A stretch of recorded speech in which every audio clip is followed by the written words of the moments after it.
Gente, vamos agora à palestrante. Dona Senhora Carol Bose, por favor, uma salva de palmas.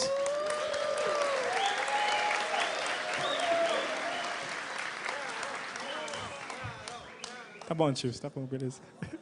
Gente, o objetivo do evento é trazer mulheres também da área de TI. Há 2 semanas atrás eu tive um problema sério, um dos clientes que eu... Tem mais? Tá bom, tio. E eu tive um problema sério no cliente, e, por incrível que pareça, as mulheres hoje estão atuando muito e fortemente na área de TI. Exemplo disso, por favor, meninas, levante a mão, as meninas que estão no recinto. Ó, temos várias meninas que trabalham com TI e estão buscando especialização na área de segurança e informação. Carol, seja bem-vinda. Estaremos aí. Temos outra menina que vai palestrar também, que é a doutora Gisele Truzzi, que está ali atrás também. Ok? Seja bem-vinda. Incomoda, hein?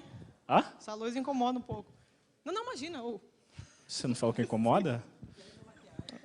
É verdade. Todo mundo Aqui, você pode ir lá para trás, se você quiser.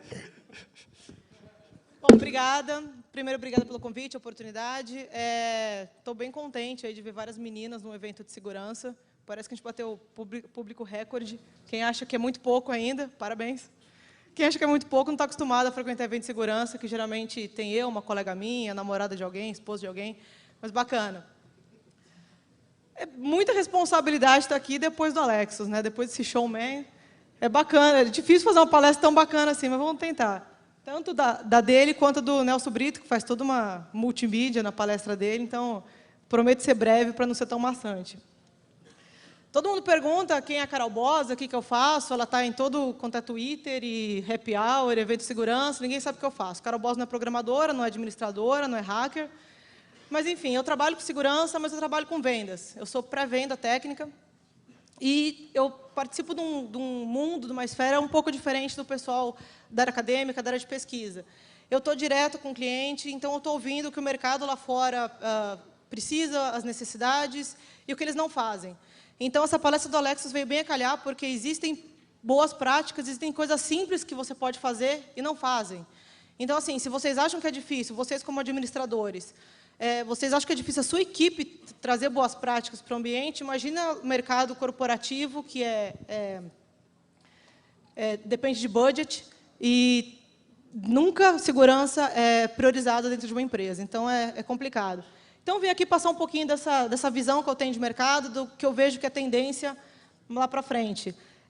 Nada aqui é novidade. Nenhum dos ataques que eu falar vai ser novidade. Vocês já devem conhecer muito bem. Mas, para vocês verem o gap que existe de quando uma vulnerabilidade, um ataque é estudado, é publicado, até chegar na preocupação de um CSO ou de um CEO. Bom, não preciso falar que a web hoje é uma grande vulnerabilidade, as aplicações todas estão migrando para a web, e hoje ela é o portal para a sua empresa, ela é o portal para os seus arquivos, para os seus bancos de dados, e é uma maneira de você facilitar esse acesso. E nem sempre esse acesso é feito por pessoas técnicas. A gente acabou de ver que nem sempre os técnicos usam das boas práticas. Mas são pessoas totalmente leigas que não têm obrigação de saber de tecnologia e estão acessando a aplicação web do notebook, do iPad, do celular. Então, é um acesso barato, fácil, todo mundo sabe usar um browser. E o problema é que ninguém mantém a segurança devida. Então, é difícil você obrigar um provedor de serviço ou uma empresa a falar, não, você tem que manter a segurança do seu site. Enquanto você não falar, existe uma regulamentação para você manter a segurança, enquanto você não aplicar uma multa, ou enquanto essa empresa não sofrer um ataque, ela não vai fazer absolutamente nada. Ela vai continuar direcionando o budget para onde está trazendo dinheiro para a empresa, que é vendas, é investimento em time de vendas, etc. E foi por essa razão que eu resolvi falar um pouquinho, que eu acho que é um pouco diferente do que vocês costumam ver em evento de segurança. Vou dar uma pausa aí no BitByte, vocês não vão precisar muito, é só ouvir. E a parte da tendência, eu estava conversando com o pessoal de estratégia da empresa que eu trabalho, e eles falaram, por que você não fala um pouco de tendências? Tal? Então, eu juntei um pouco desse mundo que eu vivo com essa parte de tendências. Posso até depois liberar essa pesquisa para vocês, é pública. Então, vamos lá, falar um pouquinho das ameaças que estão preocupando o pessoal aí fora. Como eu comentei, aplicações web já é uma grande vulnerabilidade por si só. Já é um portal aberto que nem sempre... É difícil você manter uma segurança numa aplicação web. E, mesmo assim, parece que tem gente que não faz esforço nenhum. E outra coisa, eu coloquei, para que sair de casa? Tudo bem, eu tenho vida social, saio de casa, mas Eu já comprei remédio pela internet, eu já comprei comida no supermercado, livros, eu só compro pela internet, livros, CDs, sim, eu compro CDs. E para que sair? Eu não vou mais em agência bancária, faço tudo pela internet, então, para quê? Né? Você consegue, a vida que você tem hoje, no dia a dia, você tem hoje dentro de um browser. Então, por isso que é uma grande vulnerabilidade, você tem que se preocupar com isso. E você não pode confiar no usuário. Então, se você chega para uma pessoa que tem conhecimento, ela não vai enfiar um monte de caracteres especiais no campo de comentário, porque ela sabe que aquilo pode gerar um SQL injection. Então, já pensou chegar para todo mundo e falar, olha, por favor, senhor usuário, não coloque nenhum asterisco, nenhuma aspas, nada, porque isso pode violar uma vulnerabilidade. Não é assim. Você não consegue confiar no usuário, você tem que fazer um enforcement dentro da aplicação. E quais são as formas de mitigar as vulnerabilidades de uma aplicação web? Então, ou na aplicação você faz esse enforcement de checagem de parâmetros de entrada na própria aplicação, ou você tem que ter alguém que faça isso por você, um faro de aplicação web, por exemplo. Você tem que checar os dados de saída. Às vezes, a sua aplicação ela não está vulnerável, mas o jeito que ela se comporta, ela permite que um dado sensível, um dado de cartão de crédito, por exemplo, seja printado na tela do usuário. Isso não é uma boa prática. Você faz uma compra online e aparece: parabéns, senhor fulano, você concluiu sua compra com cartão tal. Esse cartão tal não deve nunca aparecer e você tem que fazer a checagem também de saída. Você tem que fazer uma segurança fim a fim. Hoje, a aplicação web, como eu falei, ela é o portal para o mundo do que você tem dentro da empresa. Antes, se você cuidava dos seus arquivos, dos seus bancos de dados internamente, ninguém mexia, ninguém encostava. Hoje, você libera seu banco de dados para o mundo. Isso é o business hoje da sua empresa. Então, você tem que proteger também a entrada, assim como também os dados em trânsito que estão a caminho. E, como eu comentei, você pode ter um faro de aplicação web, você pode ter um vulnerability scanner e fazer um virtual patching dessas vulnerabilidades. Não estou falando a panaceia aqui, não vou dar solução de nada, só estou dando algumas recomendações e parece ser bem simples, mas você não vê isso daqui em grandes empresas. Isso que preocupa. E também tem o Twitter, né? A gente acabou de ver que tem um usuário que é praticamente uma botnet. Então, eu estava acompanhando, enquanto a gente falou que quando o Gustavo lançou o desafio de derrubar o site, eu acompanhei em coisa de 1 minuto e meio, o cara ganhou 20 seguidores novos. Então, um cara desse no Twitter, que é uma aplicação web, ele consegue derrubar um site com uma simples recomendação: acesse o site tal. Então, deve se preocupar com isso também. O Man in the Browser é um ataque já antigo, mas hoje chega a preocupação desses CSOs, que é mais ou menos como o Man in the Middle. Então, um exemplo prático. Eu, Carol, vou fazer uma transferência para o Bordini. Foi selecionado, vai ganhar um dinheiro. Então, eu entro lá no meu site bancário, coloco lá os dados da conta do Bordini, o valor que eu vou mandar. Aí, um trojan que foi instalado silenciosamente no meu browser vai pegar essas informações do Bordini e vai transferir para as informações dele, do hacker. Essa transferência vai ser mandada para o banco, essa solicitação de transferência. Esse dinheiro vai ser transferido para o hacker, e quando eu receber a página de resposta, vai vir uma página de resposta assim: parabéns, você transferiu o dinheiro para o hacker. O hacker não, o trojan, esse malware, ele vai mudar essas informações para mandar para mim uma página de resposta: parabéns, você mandou para o Bordini. Eu não vou ficar sabendo, e meu dinheiro não foi para a conta do Bordini, foi para a conta do hacker. E o problema é que esse tipo de ataque, que está sendo você encontra bastante no ambiente financeiro, nesses sites de e-bank, né, internet banking, eles vão começar a migrar cada vez mais fortemente para as redes sociais, em aplicações tipo PayPal, eBay, Webmail. Então, é uma preocupação. Como mitigar esse tipo de ataque? Primeiro, você tem que ter uma forte identificação desse usuário ou do browser, que seja um telefone, um notebook que está acessando essa aplicação. Você tem que ter um profiling desse usuário, você tem que entender esse comportamento do usuário para saber se é um comportamento padrão. Existem ferramentas que fazem isso. Desenvolvimento seguro. É complicado você pregar o desenvolvimento seguro, porque eu sempre falo, o desenvolvedor, imagino que muitos aqui são desenvolvedores, o desenvolvedor ele é orientado a prazo e funcionalidade. Funcionou no tempo previsto, o trabalho dele está pronto. E a empresa não vai pagar mais horas para ele fazer um desenvolvimento seguro e analisar o que ele fez. Está funcionando, a empresa está contente, está vendendo, não interessa se está correndo risco, está vendendo, está bom. Então, uma forma de mitigar é justamente convencer esse desenvolvimento seguro. Fazer tracking da sessão, tracking do usuário para entender o que está acontecendo. E uma coisa que é importante, Geralmente, a prevenção contra malware, contra trojan, fica por conta do usuário. Mas, quando isso bate no mundo corporativo, você não pode mais deixar a responsabilidade por conta do usuário. Então, esse exemplo que eu falo, do airbag e do freio ABS, os carros hoje estão cada vez mais potentes. E você não pode pedir para o usuário, para o motorista, assim, por gentileza, dirige mais devagar, porque o carro está mais poderoso, você pode sofrer mais acidente. Não. Por isso que existem os freios ABS, airbag, sistemas de segurança do carro, justamente para evitar esses acidentes. Essa responsabilidade foi mandada para as montadoras, assim como essa responsabilidade desse trojan não vai ficar na mão do usuário que baixou esse trojan, vai ficar na mão da aplicação, do banco, do webmail, que seja. Bom, o dispositivo móvel já não é uma preocupação nova, mas hoje iPhone quase todo mundo tem, garanto que 80%, se não mais, pessoas aqui devem ter um iPhone. Hoje o iPad, todo mundo, muita gente tem iPad, é de fácil acesso. E o problema é que são dispositivos pequenos, no caso do iPhone, é um dispositivo pequeno que cabe 32 GB de dados. É muita coisa. Tem um notebook em casa que eu uso até hoje que não tem tudo isso de HD. Então, imagina a quantidade de dados sensíveis, registros com informações pessoais.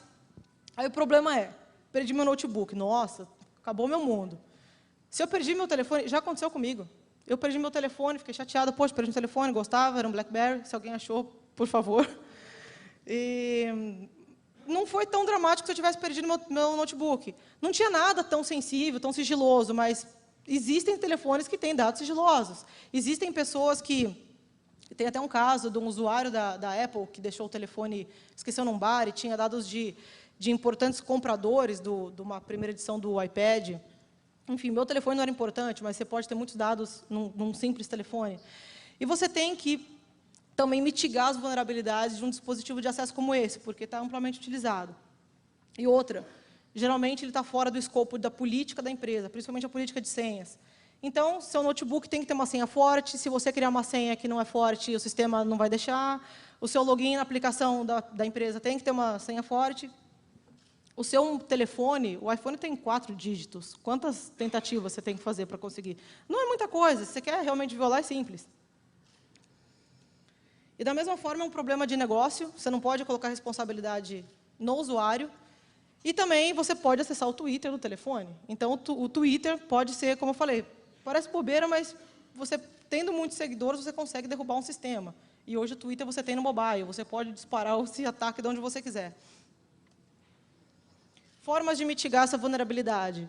Então, como eu falei, é um problema de negócio, não do usuário. A melhor forma de mitigar esse problema é colocando as camadas de segurança dentro da empresa, dentro da aplicação, protegendo esses dados e controlando melhor os acessos desses tipos de dispositivo. Tem uma política diferenciada para acesso a essas aplicações via dispositivos móveis. Bom, o APT é um ataque, um tipo de vulnerabilidade não tão conhecida, mas também não é nenhuma novidade. Qual que é a diferença de um ataque comum? Um ataque de indústria que a gente conhece, ele vai fazer vários ataques, o mesmo ataque em um range de usuários, um range de alvos muito grandes, porque ele está buscando dados sensíveis, ele quer ganhar dinheiro com aquilo, ele tem algum benefício, muitas vezes, monetário em cima daquilo. Um APT, que seria ameaças avançadas persistentes, ele vai direcionar vários ataques, várias tecnologias de ataque a um único alvo. Esse tipo de ataque, ele tem a sua característica, geralmente, para investigação, especulação, roubo de informação numa concorrência de mercado. Então, se eu quero roubar uma informação de uma empresa específica, não adianta eu disparar um monte de ataque. Eu tenho que fazer ataques específicos àquele único alvo. E o APT chegou à indústria. A gente, assim, os controles industriais nunca se preocuparam com malwares, porque são sistemas que não estão na internet. Dificilmente você consegue infectar com worm que vai se propagando pela internet. E aí a gente tem o exemplo do Stuxnet. Todo mundo ouviu falar que ele atacava sistemas de controle industrial. No caso, eram controles de centrífugas de urânio. Então, você imagina o problema. E, realmente, esses sistemas de controle não estavam na internet. Não tinha como você infectar diretamente. Então, a forma de infecção dele é um usuário foi contaminado, seja pela internet, seja pela USB contaminada que ele pôs no notebook dele, enfim. De alguma forma, um usuário se contaminou, contaminou seu USB e, por alguma razão, essa USB foi parar no sistema industrial. Está contaminado. E esse ataque é extremamente avançado, extremamente específico. Você vê que não é simplesmente um ataque que qualquer benefício está bom. Não, é um ataque que conhecia as variáveis de controle dessa centrífuga, sabia como funcionava, e que a gente pode ver que teve uma atuação de um insider de dentro desses controles para poder dizer como funcionava e criar esse código. Segundo as pesquisas, dizem que deve ser um código criado por em torno de 10 pessoas, num período de 6 meses. Então, a gente não está falando de um pequeno código, aí, um worm que vai sair se propagando. É um ataque específico. E chegou na indústria, que é uma preocupação que não se tinha antes. Então, hoje, é uma preocupação que tem se falado bastante. E como você se proteger de um ataque como esse, que é realmente complicado? Eu não sei se parece bem, mas é uma cebola aí, tá? Dá para perceber. Segurança em camadas. A vantagem das formas de mitigação de ataque como esse é que são controles que geralmente já são feitos dentro de casa. Então, você fazer segurança de perímetro e dados, fazer o controle tecnológico, lógico, físico e pessoal, cuidar do usuário também, fazer segmentação desses dados sensíveis ou desse ambiente sensível, nesse caso, desses controles de centrífuga, o hardening, que o Alexis comentou, você tem antivírus, IPS, firewall, ou seja, eu não estou falando novidade nenhuma. Você tem que ter esses controles e o bom é que, geralmente, você está protegido se você tiver esse rol de coisas. Agora, o contra, se é que tem mais contra, ele é persistente. Então, se ele tentar atacar tentar te dar um DOS, se ele tentar roubar uma informação de alguma forma, via aplicação web, por exemplo, e todas essas tentativas não der certo, ele vai tentar de outra forma. O alvo é extremamente específico, ele não vai desistir enquanto ele não conseguir uma brecha. E o pior de tudo é que essa brecha pode ser o usuário. Então, se via ataque, via código, você não consegue, você consegue, via engenharia social, chegar no usuário, que está dentro da empresa, está dentro desse controle. Então, é bem complicado. E como a gente está falando de centrífugas de urânio, de DOS de redes governamentais, etc., a gente está falando de guerra cibernética, que isso vai ser falado com detalhes amanhã, discutido. O Anquises é o cara da cybercrime, né?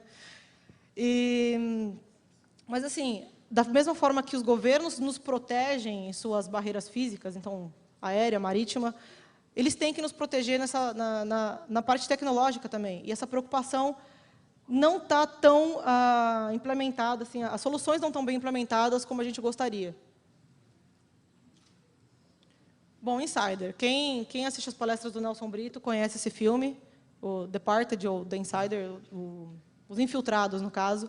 Então, por que o usuário ele é um problema? Então, estou falando de todo mundo, qualquer um aqui poderia ser um insider. Então, por que o insider, ou o usuário interno, ele é um problema? Primeiro, que ele vai estar carregando dados sensíveis para lá e para cá, notebook, telefone, já falei do problema do mobile. Uma coisa importante, ele está fora do radar. Então, a partir do momento que eu assino um contrato com a minha empresa, assino um NDA, a empresa confia plenamente em mim.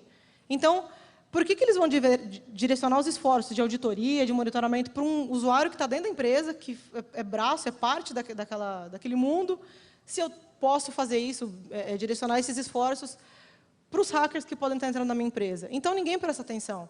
Uma coisa que é fato, a gente pode até olhar dentro de casa,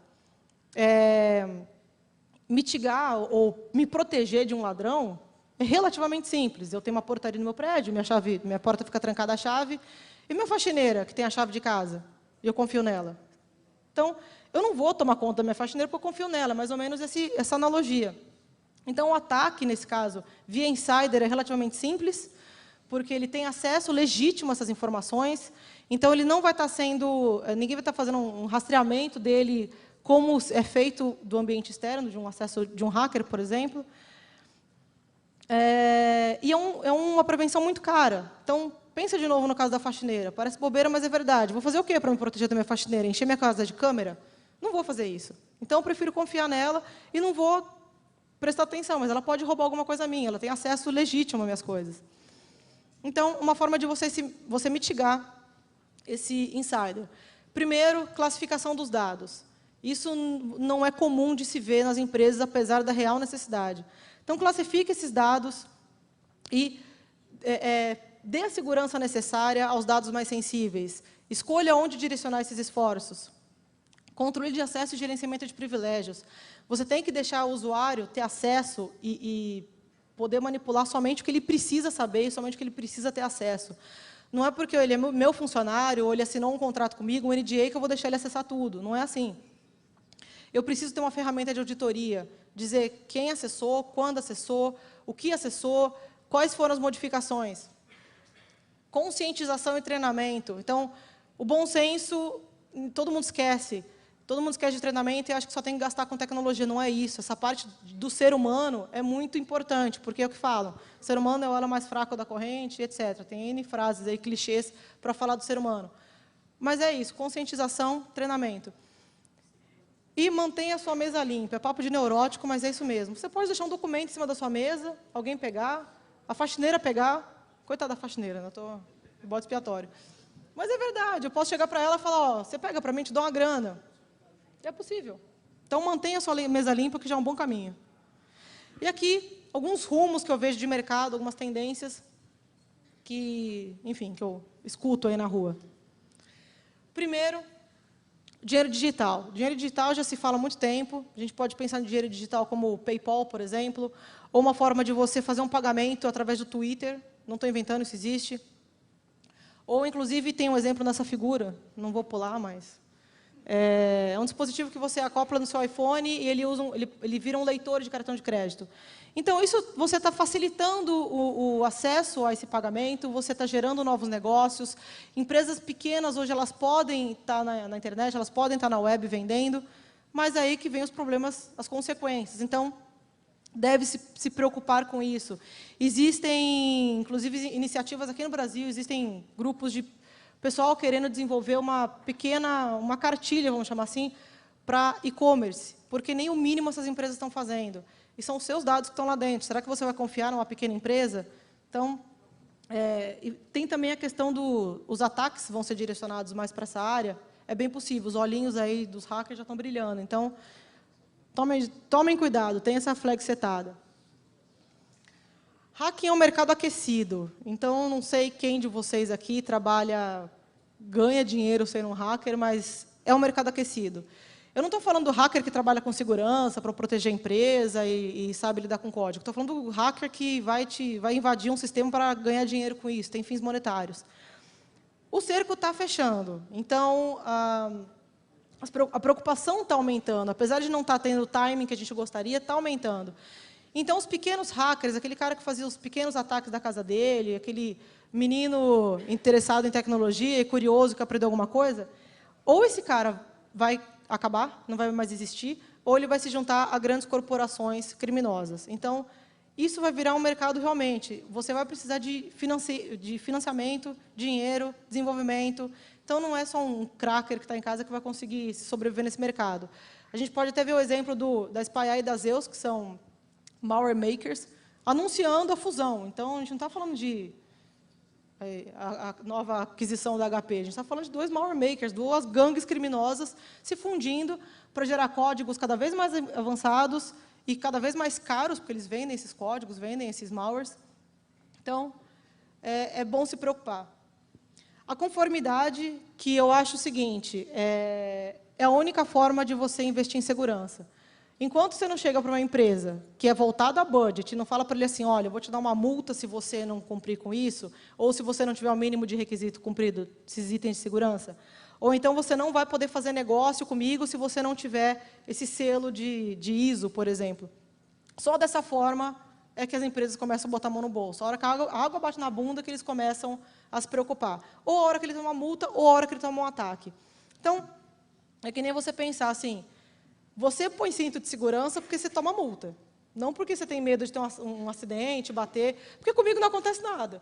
E as empresas pensam assim. E é aí que o budget, o orçamento de segurança vai deixando sempre para depois. Porque não acontece nada comigo. Então, você tem que ter a conformidade justamente para cobrar esse mínimo de segurança. Eu ouvi de um cliente, eu conto isso para todo mundo, que eu achei um cúmulo. Estava numa reunião, fazendo meu papel de pré-vendas, oferecendo uma solução de segurança. E ele falou, legal, vamos pensar em fazer uma POC, mas assim, como é que você vai provar que o negócio funciona? Eu falei, fiquei pensando Ué, não é suficiente ver funcionando?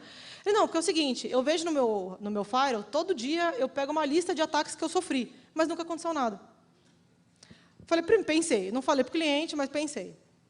Primeiro que ele não sabe o que aconteceu, se aconteceu alguma coisa. Deve ter acontecido com certeza, ou ele não quis me contar, ou foi abafado. E assim, lembrando, eu não estou falando de uma pequena empresa, estou falando de uma mega empresa. Então, todo mundo conhece. E... Oi? De forma alguma. E... Hã? Não posso falar. Não me compromete, pô. Não é de comer. Não. Não. Já diminuiu o cerco bastante, não é patrocinador. Até perdi o que eu ia falar.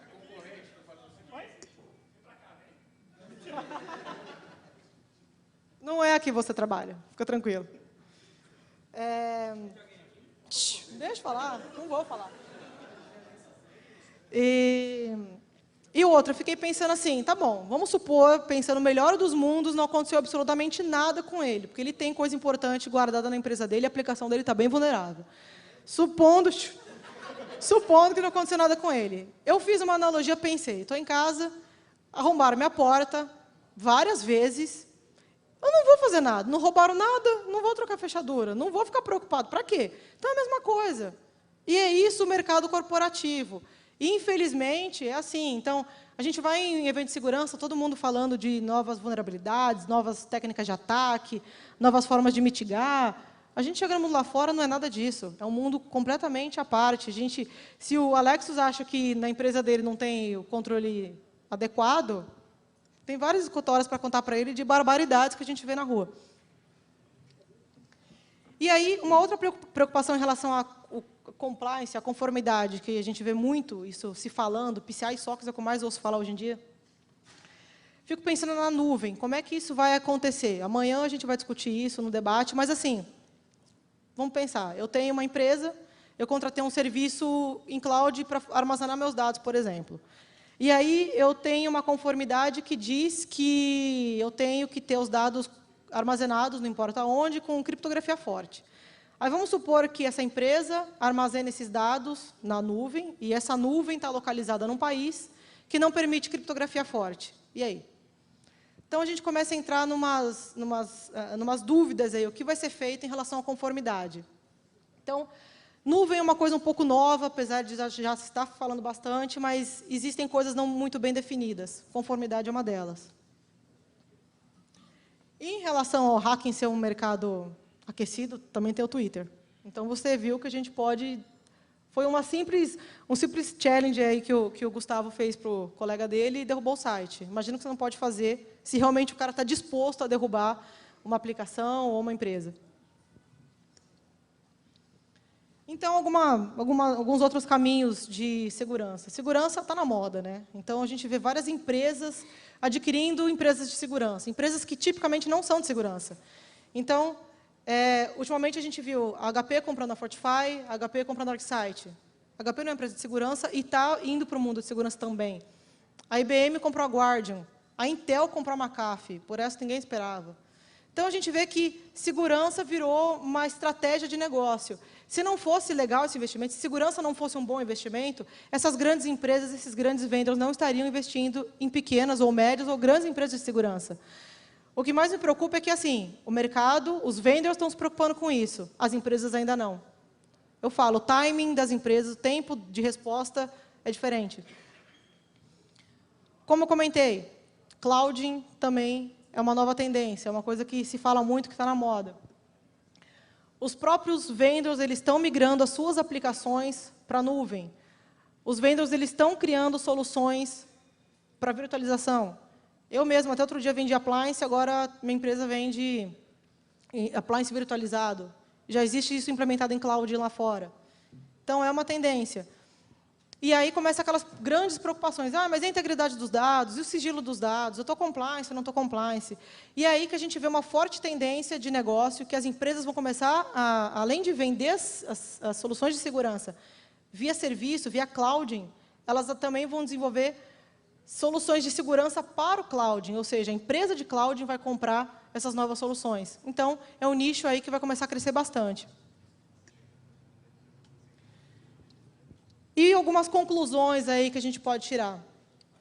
Eu coloquei aqui, se você já leu o Twitter hoje, não tem nada a ver com os outros comentários do Twitter, mas, assim, assusta. Da mesma forma que a gente liga o jornal, só vê desgraça, a gente liga o Twitter, só vê desgraça também. Então, é fulano que foi atacado, é nova vulnerabilidade, é novo código. Então, dependendo das pessoas que você segue, você só vê desgraça. Então, a gente falava que... Não é pessoal, não, viu? E a gente achava que esse mundo digital, a gente nunca ia viver a era digital tão analogamente como a gente vive hoje. Esse dia chegou. Como eu falei, eu posso viver praticamente um mês enfiado dentro de casa, que até comida chega via internet. Então, a gente está vivendo uma era que chegou a violência digital. Não estou falando de guerra cibernética, mas mesmo pequenos ataques não deixa de ser uma violência digital. Como comentei, o mercado está aos poucos aderindo a esse mercado de segurança. Isso está mudando, as empresas estão investindo aos poucos, mas ainda não existe a real preocupação para priorizar um budget. O budget tem, mas é priorizado em outras áreas. É que nem investir na saúde. A gente não fala assim, estou com uma suspeita de tumor, mas eu não vou ver agora, porque eu preciso pagar o financiamento do meu carro. Ninguém pensa assim. Segurança tem que ser priorizado, porque a gente prioriza a saúde. E essa preocupação ainda não chegou nos decisores, nos manda-chuvas e manda-cheques da empresa. Então, isso que a gente tem que fazer, esse é o nosso papel.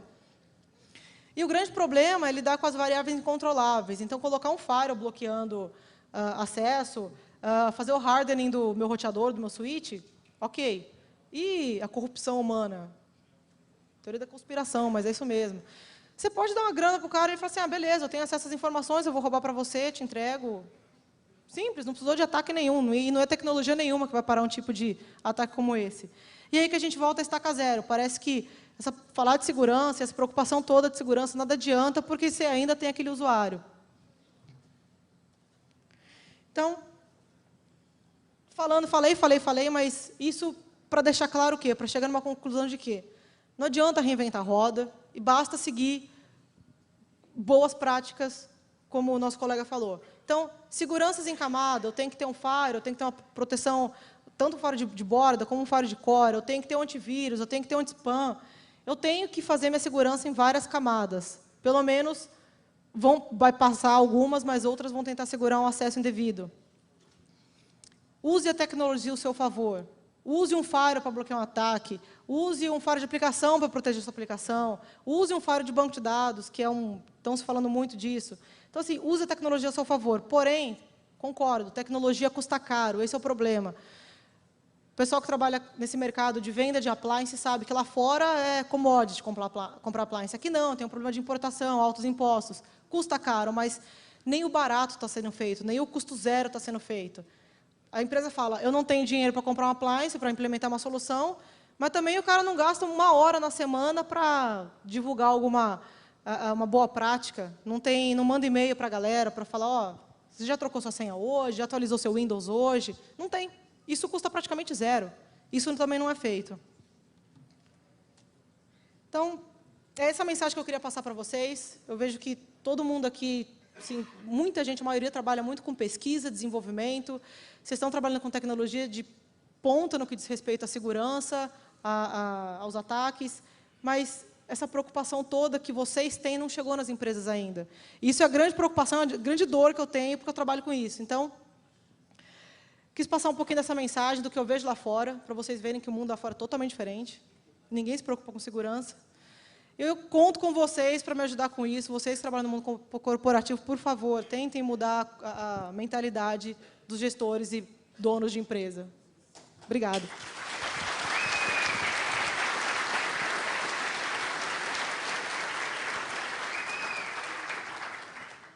Alguma pergunta? Não sei nem se tem tempo. Oi? Você tem meu telefone, Brito?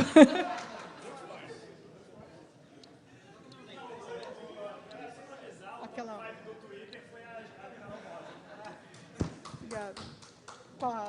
Do cliente que eu falei? Pode contar.